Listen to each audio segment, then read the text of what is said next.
Hello YouTube, and today I'm doing my Doctor Who Season 9 Under the Lake review slash spoilers slash don't watch this if you haven't seen the episode basically.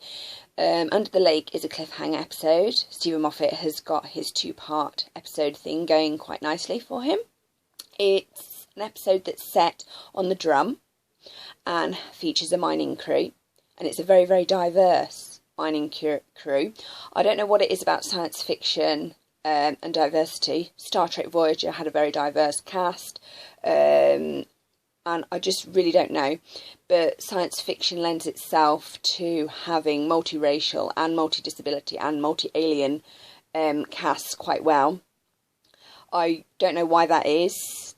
Perhaps actually having more diversity in the human population actually makes it more believable to the audience viewer when you've got like guns and ships and space and things. Perhaps it grounds it a bit better, but this cast featured one black male who was actually the leader, but he dies quite quickly, two Asians and two white women, and there was one of the women was deaf. And I find it interesting the use of disability in storytelling in itself, whether in a novel or on film, because usually people assume that all deaf people can lip read. They can't. That's not true. And in actual fact, seeing as this is set in the 22nd century, sign language is actually dying because of cochlear implants and advances with hearing aid technology. So it was kind of unusual for her to actually be using sign language, and it looked like to be proper British sign language, hence she had an interpreter. And one of the main reasons why sign language is actually dying is the cost, because you have to have an interpreter for the signer, which means that that person's got to have a second person to aid with communication. And cochlear implants and hearing aids, the person who is deaf or has hearing loss doesn't require the extra person, so it's cheaper. Anyway, that aside, I thought it was interesting that they went that route. But it's very much like the use of somebody who's got a very severe visual impairment or is blind being able to hear really well. So I find that interesting in itself. There's been a lot of YouTube videos on diversity and where are the diverse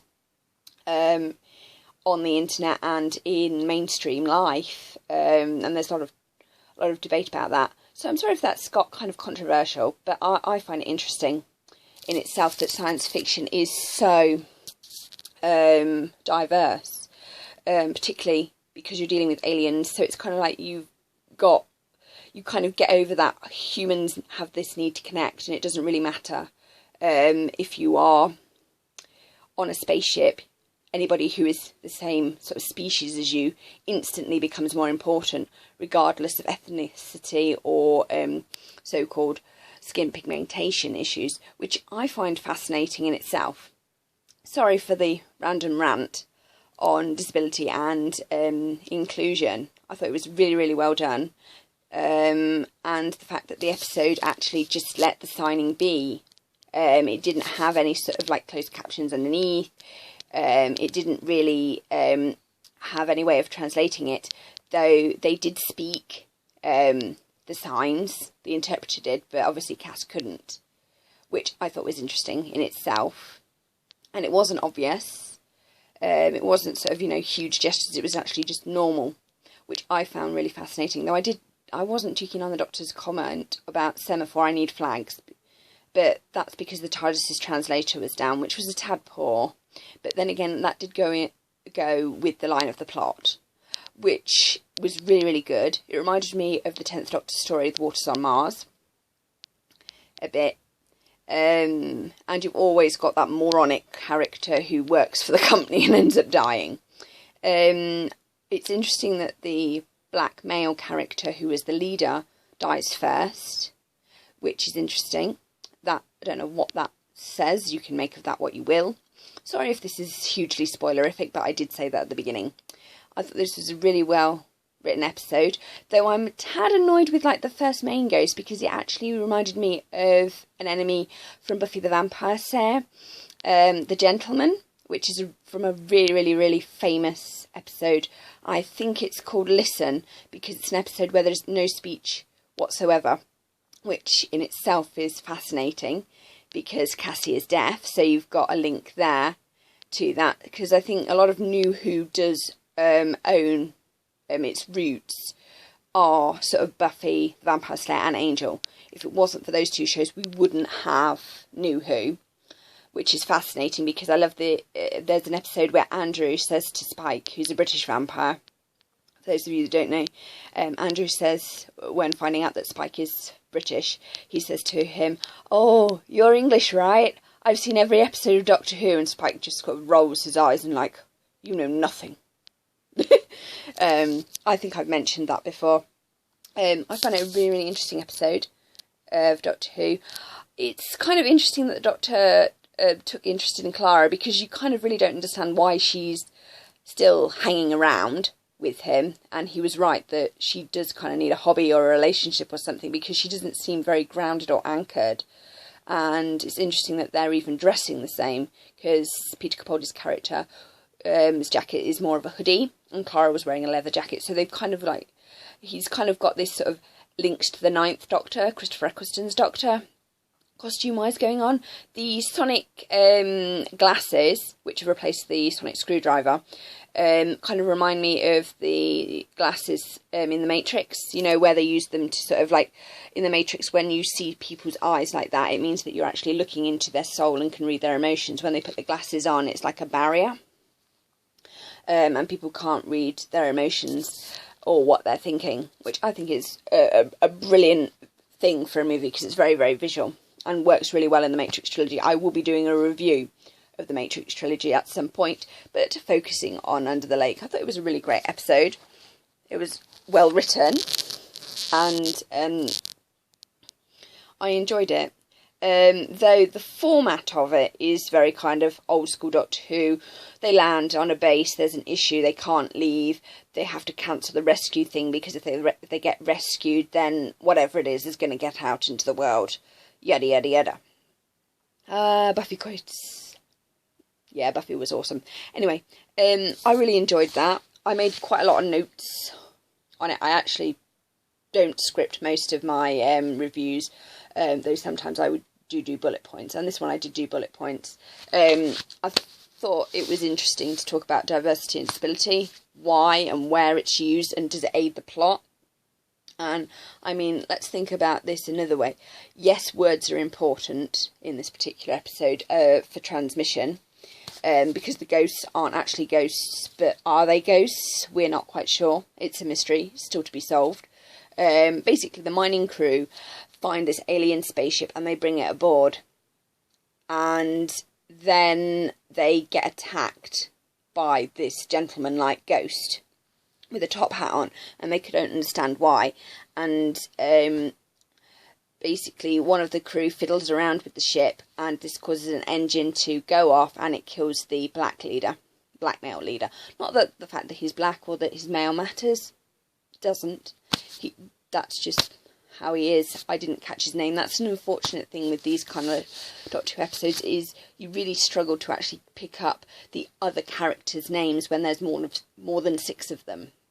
Particularly if I remember the female who is deaf, her name being Cassie, but I don't remember the name of her translator or the other Asian scientist or the other Doctor Who fan woman who appeared to be from the military. I don't remember the moron from the mining company's name either.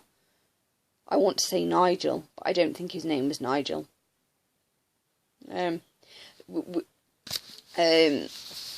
Either, and I certainly don't remember the black male guy who died within the first 5 seconds. I think it might be Bentley, because they mentioned that. And I find it interesting that the Doctor and Clara are using cards now to aid his social interaction, which is interesting from an ASC, an autism spectrum condition point of view. It's very similar to feelings cards for that. But then again, the 12th Doctor has a unique, more detached and less emotionally involved. Obviously, he's emotionally involved with Clara, but is he? He's got kind of a weird detachment with her, but then again, he did bring up his duty of care, so that kind of covers it. It was an interesting episode. I love the fact that cliffhangers are back. I think that's really, really good. Let's get this organised. There we go. Are back. I think that adds greatly to the show and kind of makes it old school. Also, for those of you that aren't aware, Doctor Who is considering doing a new spin-off on BBC Three. It's going to be aimed at young adults, and it is going to be kind of in the vein of Angel / Buffy the Vampire Slayer, and it's going to be under the working title at the moment of Class. I don't know whether that's going to be its full title, but it's actually going to be set at Coal Hill School, which is the secondary school that the Doctor's granddaughter Susan attended for a while before Ian and Barbara went to the junkyard and found the TARDIS in the first episode, Unearthly Child, which was from 1963. Yay for Doctor Who history. Woo-woo. So there's a new spin-off. It's going to be on BBC Three, and it's being developed by Stephen Moffat. So I thought that was interesting. So there are a lot of links between Joss Whedon's work and Doctor Who. In Torchwood, you had James Masters. James Masters plays Spike in Buffy and Angel. We've had River Song, which is a link to River Tam from Firefly, which is a really, really good series. I can't say more on that because I'm actually going to do a Dark Angel Firefly comparison, because they were both kick-ass shows and were handled really, really badly by the networks. Anyway, what on earth has that got to do with Under the Lake? Under the Lake's format is very similar. As I mentioned, it's similar to Waters on Mars. It also reminds me of a Fifth Doctor story that involved the Merca and the Silurians, but I've forgotten that one's name. And it ends quite badly because they all die. Well, all the Silurians and the Merca die, and it's quite sad. And the Fifth Doctor ends up saying something, it shouldn't have been this way. And it's quite sad. So this has been quite a long review, but I wanted to go into depth with this one about diversity and disability, because it was a really positive image of both a person with a disability and also people from different ethnic backgrounds. It was very, very positive and very, very strong, and science fiction has a history of doing it well, which is interesting. Why can't mainstream dramas do that? And is it because in science fiction you are already in a setting where you can suspend belief, so you need the diversity of the characters to actually ground the behaviour and the situation? So yes, we're on a spaceship, but it's okay because we've got the Chinese guy over there, and we've got the black guy over there, and we've got the girl in a wheelchair. So does that make it more believable? Which is interesting, because the only other mainstream TV show where they've actually successfully had a disabled character is the female that happens to have Down syndrome in Glee. And that was handled quite positively. And the guy with Asperger's in The Big Bang, forget his name, apologies.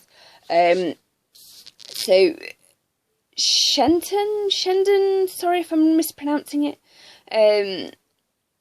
So that in itself is interesting on many levels, and I think that there's lots of debate that we can have about this. Anyway, back to the Under the Lake. It was a great episode, loved the cliffhanger, and loved the story, even though it was a tad little bit detached. But then again, that sums the 12th Doctor up. I don't think the Sonic Shades are going to be going anywhere anytime soon. We're going to have to get used to it, because I think the 12th Doctor's kind of like going for this rock star look, which is kind of like a link to the 9th Doctor. But I kind of do miss his Rupert the Bear trousers. Yeah, pyjama trousers. Though if they were yellow instead of white and black, they would look like Rupert the Bear. Anyway, moving swiftly on from that, this has been a long review, but I think that the issues that Under the Lake has within it are worth it, because I think there is a question of, like, should should we have a disabled character just because they're disabled, or do they have to add to the plot? Like, if Cassie wasn't deaf, who would lip read the ghosts? And that's a big question, because not all people who are deaf, 1, can lip read, 2, can sign. Some people just use hearing aids, or have a cochlear implant. So that's interesting in itself. Say for instance, would Cassie be blind, she'd have to have a guide with her. But then again, people who are blind can learn. They can do their whole mobility thing with a cane or with a dog. Obviously, the dog doesn't learn the routes, the blind person does, because that's just silly. The dog is the guide, basically. It doesn't learn the routes and it can't talk. So when giving directions to somebody with a visual impairment, talk to the person and not the dog, because that's just silly, because the dogs don't speak human. They do understand human emotions, though. Anyway, so if Cassie was blind and the ghost made a strange, sharp sound that only she could hear, would she be a bat? Anyway, yeah, that kind of doesn't work as a concept, but you kind of get what I'm saying. It's like, why can't we have characters that have a disability that just happen to have a disability and aren't integral to the plot? Because there are a lot of deaf people who cannot lip read. Obviously, there are some people who can, and there are a lot of people who are not deaf but can also lip read, because the world is a peach and there are many unique people. So this has been a long review, but I felt that there was a lot of issues to it to unpack in this particular episode. I really love the fact that Doctor Who is sort of like saying the power of words, and the fact that just by looking at a word you then transmit it all your life. So that kind of really hits home when people say, oh, video games are bad, or you shouldn't watch violent movies, or this, that, or the other. They kind of do have a point, because what you watch and what you read, whatever media you put in, you tend to end up putting out. Not that you are an input machine, because people can choose to do things, but if you've seen something and it's playing on your mind, and some people either replay it over and over and over, I'm sure it does have an effect. And this has been a really, really long review. Please like, comment and subscribe. I'm aware that some of the issues that I've talked about are quite sensitive, so please, in the comments, be respectful. I don't mean like be politically correct or whatever, but just be kind, because it is worth considering where are the people with diversity in mainstream media. And I think it was a really inclusive thing for Doctor Who to do, and I was really glad that they did do that. But I hope that they didn't do it just to make her a plot device, because that sucks on many levels. And I think that that's something that the mainstream media has to sort of cope with. So this is this. Overall, I kind of really enjoyed the episode, though it was a bit samey, because I have seen similar episodes like that in Doctor Who before. But it was always interesting to discuss diversity and does it work. And the 12th Doctor just didn't really seem affected, apart from the whole semaphore concept and the fact that the TARDIS's translator was down, which was interesting because we had a human translator. So, interesting. Words and their meanings discussed. So please like, comment and subscribe, and just be kind. So, bye! Hope you've enjoyed this review. Bye! And I'm sorry if you've been spoiled, but I did give a spoiler warning at the beginning. Bye!